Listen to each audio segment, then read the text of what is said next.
نبی اکرم صلی اللہ علیہ وسلم نے ایک مرتبہ 3 دفعہ قسم کھائی، واللہ لا یؤمنو، واللہ لا یؤمنو، واللہ لا یؤمنو، خدا کی قسم وہ شخص مومن نہیں، خدا کی قسم وہ شخص مومن نہیں، خدا کی قسم وہ شخص مومن نہیں۔ واقعہ یہ ہے کہ ہم تصور نہیں کر سکتے کہ صحابہ کیسے لرز گئے ہوں گے، کانپ اٹھے ہوں گے۔ کون وہ بدبخت ہے، کون وہ شقی ہے جس کے بارے میں اللہ کے رسول 3 دفعہ قسم کھا کر فرما رہے ہیں کہ وہ صاحب ایمان نہیں۔ قیل من یا رسول اللہ، کسی نے ڈرتے ڈرتے پوچھا ہوگا اے اللہ کے رسول کس کے بارے میں ارشاد فرما رہے ہیں؟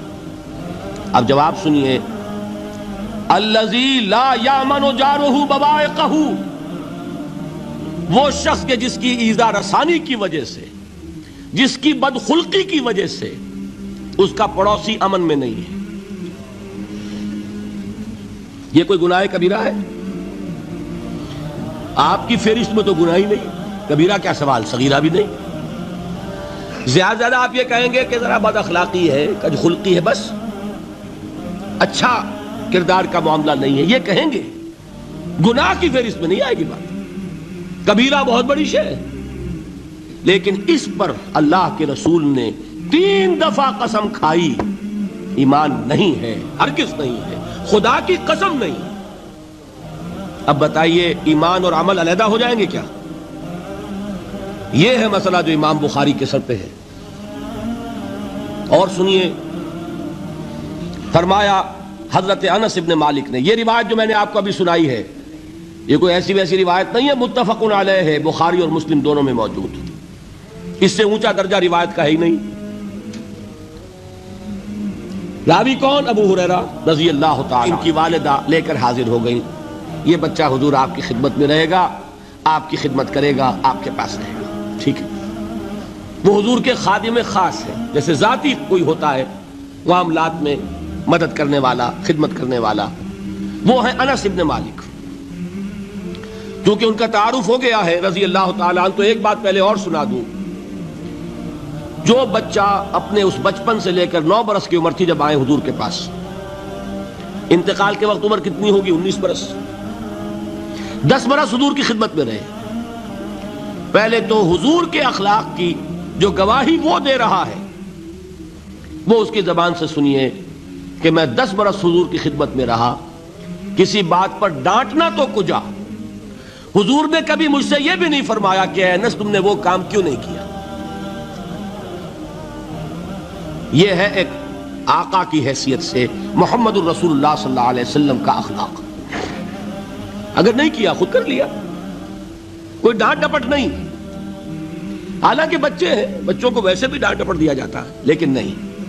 اب ان صحابی کی ایک گواہی سنیے، قلما خطبنا رسول اللہ صلی اللہ علیہ وسلم الا قال، فرماتے ہیں کہ شاذ ہی کبھی ایسا ہوا ہوگا کہ حضور نے کبھی خطبہ ارشاد فرمایا ہو اور اس میں یہ الفاظ نہ ہو۔ الفاظ سمجھ رہے؟ جب بھی خطبہ دیتے تھے آپ یہ الفاظ ضرور فرماتے تھے، شاذ کبھی رہ جائے تو رہ جائے، قلما خطبنا رسول اللہ صلی اللہ علیہ وسلم الا قال، کیا فرمایا؟ لا ایمان لمن لا امانت له ولا دین لمن لا عہد له، جس شخص میں امانت داری نہیں اس کا کوئی ایمان نہیں، جس میں ایفائے عہد نہیں اس کا کوئی دین نہیں۔ بنا پھرتا ہو وہ دیندار، بنا پھرتا ہو وہ صاحب ایمان اور امتی حضور کا، امانت داری نہیں تو ایمان نہیں، ایفائے عہد نہیں تو دین نہیں۔ کس کا فرمان ہے؟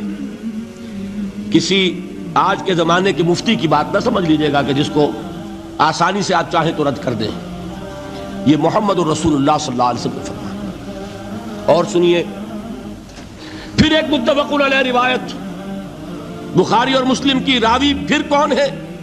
ابو ہریرہ رضی اللہ تعالیٰ عنہ، فرماتے حضور نے ارشاد فرمایا لا یزنی الزانی حین یزنی وہو مومن ولا یسرق السارق حین یسرق وہو مومن ولا یشرب الخمر حین یشرب وہو مومن، کوئی زانی حالت ایمان میں زنا نہیں کرتا۔ کیسے ممکن ہے؟ ایمان ہو اور زنا ہو جائے، پھر وہ ایمان دھیلے کا ہوا؟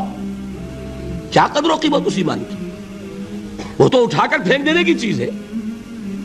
ایمان اور اخلاق پہ اثر انداز نہ ہو، ایمان اور کردار کو نہ بدلے، ایمان اور عمل کو نہ بدلے تو کس مرض کی دوا؟ پھینکو اٹھا کر۔ نہیں ممکن کہ ایمان ہو اور زنا ہو، نہیں ممکن کہ ایمان ہو اور چوری ہو۔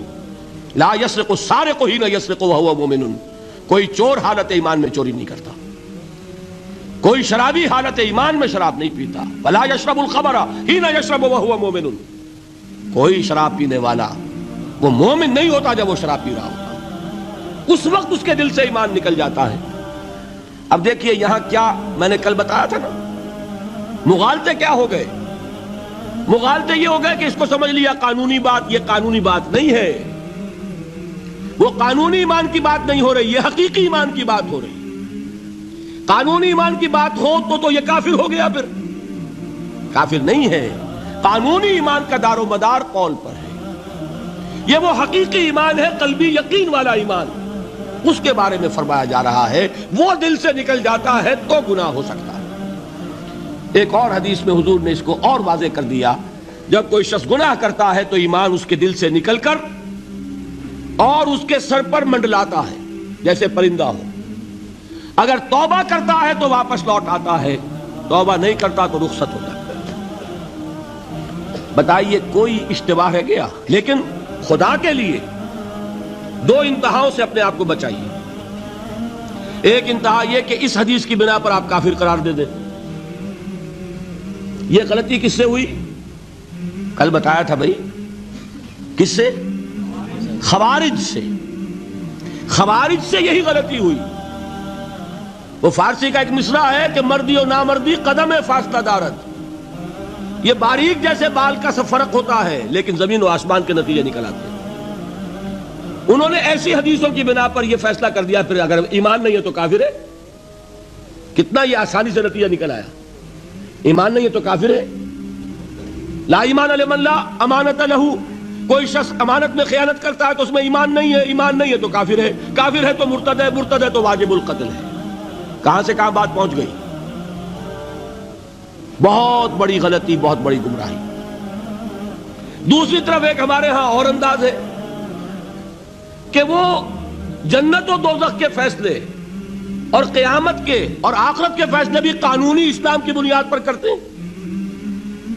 انہیں یہ سمجھ لینا چاہیے یہ قانونی اسلام دنیا میں مفید ہے، آخرت میں وہ یقین والا ایمان ہوگا تو مفید ہوگا۔ یہ چیز ذہن سے نکل گئی، اور برا نہ مانیے یہ اہل سنت کے اکثر عوام کے ذہنوں سے یہ بات نکل گئی۔ وہ یہ سمجھتے ہیں ہمارے پاس سرٹیفکیٹ ہے، ہم مسلمان ہیں، مسلمان ہیں تو صاحب ایمان ہے، صاحب ایمان ہے تو جنت ہم پر واجب اور دوزخ ہم پر حرام۔ یہ آپ کے دل میں لکھا ہوا ہے کہ نہیں؟ جب دل میں یہ لکھا ہوا ہوگا تو پھر کرو گناہ، کیوں نہ کرو؟ کیوں حرام خوری نہ کرو؟ کیوں رشوتیں نہ لو؟ کیوں بددیانتی نہ کرو؟ جبکہ دوزخ تو آپ پر حرام ہے ہی ہے، آپ کو کوئی چیز نقصان پہنچا ہی نہیں سکتی۔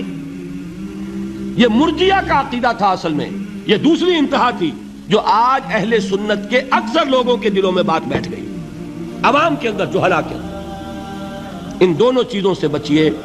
تیسری ایک غلطی کی اہل تشیع نے، انہوں نے کیا غلطی کی؟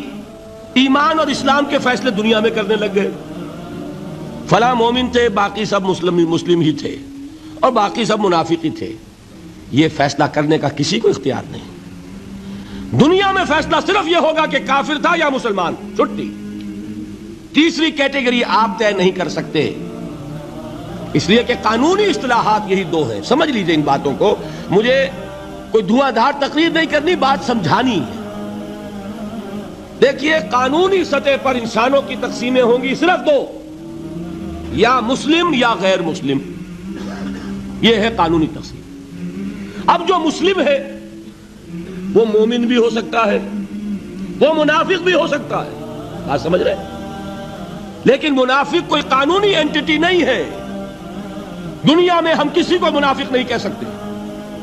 ہاں حضور کہہ سکتے تھے، حضور کو اللہ نے علم دیا تھا، لیکن حضور نے بھی ایسی پہرے داری کی ہے کہ کسی ایک شخص کے بارے میں بھی نہیں فرمایا کہ یہ منافق ہے۔ یہاں تک کہ جس کے بارے میں علم نشرہ ہو چکا تھا، عبداللہ ابن ابی، اس کی بھی نماز جنازہ پڑھا دی کہ نہیں پڑھا دی؟ نماز جنازہ کافر کی پڑھی جاتی ہے یا مسلمان کی؟ اس کا مطلب ہے عبداللہ ابن ابی کو بھی حضور نے آخری وقت تک مسلمان تسلیم کیا۔ منافق جو بھی ہے وہ اپنے اندر ہے، اللہ کے ہاں جا کر کھلے گا۔ For all legal purposes a منافق is a Muslim۔ بات سمجھ میں آئی؟ اس لیے کہ لیگل اینٹیٹیز دو ہی ہے، کافر اور مسلم۔ تیسری اینٹیٹی کوئی لیگل نہیں ہے، تیسری کوئی حیثیت قانونی نہیں ہے۔ اب ایک جو مسلم ہے وہ مومن بھی ہو سکتا ہے، منافق بھی ہو سکتا ہے۔ اس کا فیصلہ کہاں ہوگا؟ اللہ کے ہاں۔